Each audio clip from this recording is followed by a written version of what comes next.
My name is Bull. I am a moving life form inside the womb of a deceased animal, the fetus in a dead mother. Bull is my name. I had another name before the war, but I can't remember it. Such is the state of my mind, stunned and halted by everything I see, all I feel, and the horror that I know. Yet I know nothing.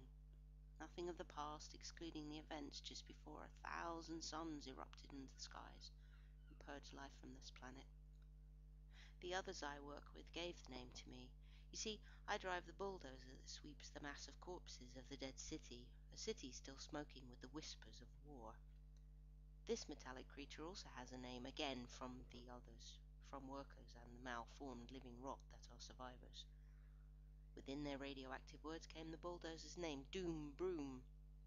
Mostly just Broom. I have no feelings that you can see. My face is a soot-ridden mask, filthy and encrusted with soil and fumes. The whites of my eyes scream out like a belated distress signal, but nobody will come. I am supposed to be that help. The relief everyone had wrapped so tightly with a prayer.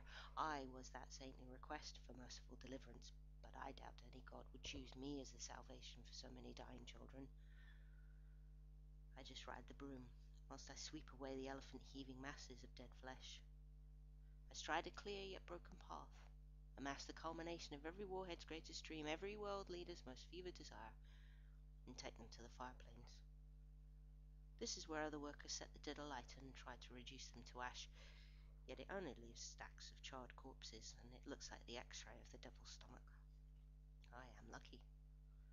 The useless state that lunacy brings did not strike me, and my brain chose the stillness of a numb mind.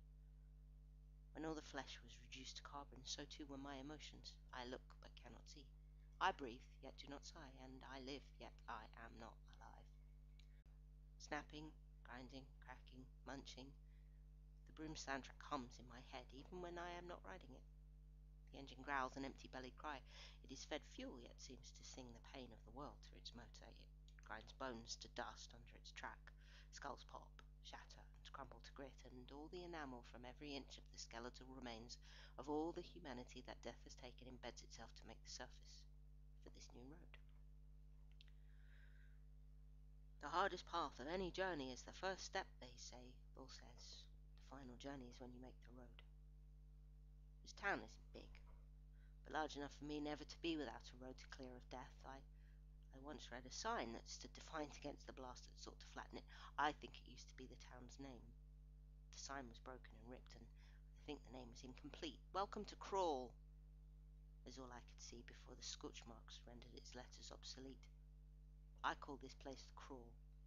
I blessed it with the title because of the many souls I see crippled, using their arms to move around the ever-forward passage I make with the broom, and most of all the speed of progression humanity is making towards deliverance.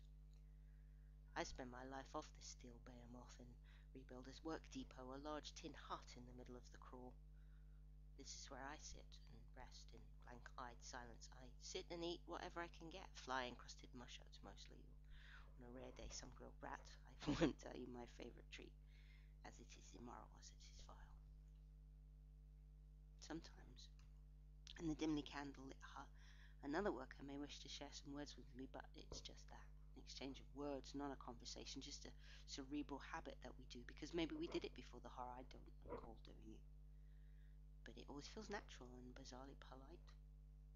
I usually sit with Drinker, a man who makes the alcohol fuel for the broom and other machinery. The other workers gave him his name because he's the man who allows the machines to drink.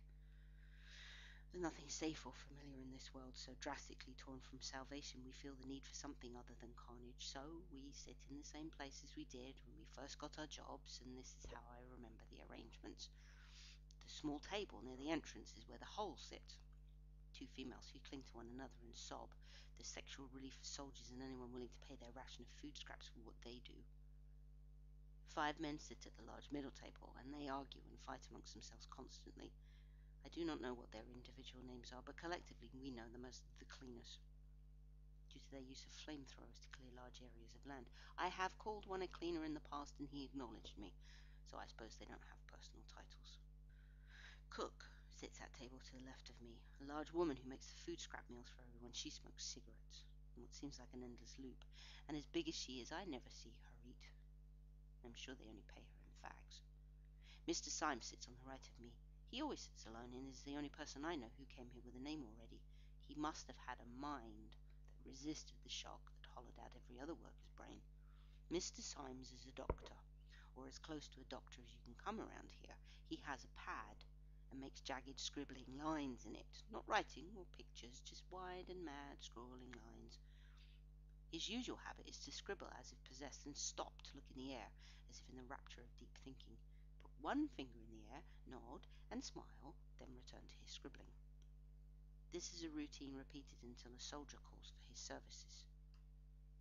The soldiers reside in stone-clad barracks a few thousand yards from the workers' depot. They shout a lot, talk with real feeling, fight with bloody violence, and indulge in as many sexual acts with the holes as they can. I don't like them, which is strange considering I don't feel much for anything, but this may be a historical feeling. Who cares? My life is not destined to be long, as I am already ill and deformed from fallout. I can feel a tumor inside of my body somewhere eating at my innards, but I could die before it claims me. It is better to be a worker than a civilian or an underclasser.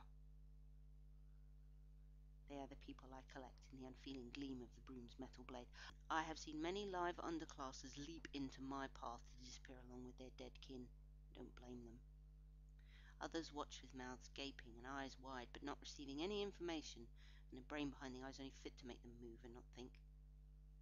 There are the few that scavenge and seek to survive. These ones usually kill and dismember the helpless ones. Scavengers use them for food, fucking, and fortune, because some of the poor things have items of worth on them. A certain few, and usually the leaders or stronger members of the scavengers, have guns or weapons that can shoot projectiles. It is the soldier's task to destroy these people, but it doesn't always work, and when they are able, will open fire at me. They have shot me 5 times, in the leg, in the chest, in the arm, and the back. Mr. Symes has removed the bullets on each occasion, and soldiers have executed the scavengers to warn off any other prospective killers. The most cunning do this in order to take my position up on the broom, and seek to be a worker with the food and security it brings. If I could laugh, I would at the idea of security, but I am too frozen inside to do that. Throughout all this, what themes and tints all that I see is destruction.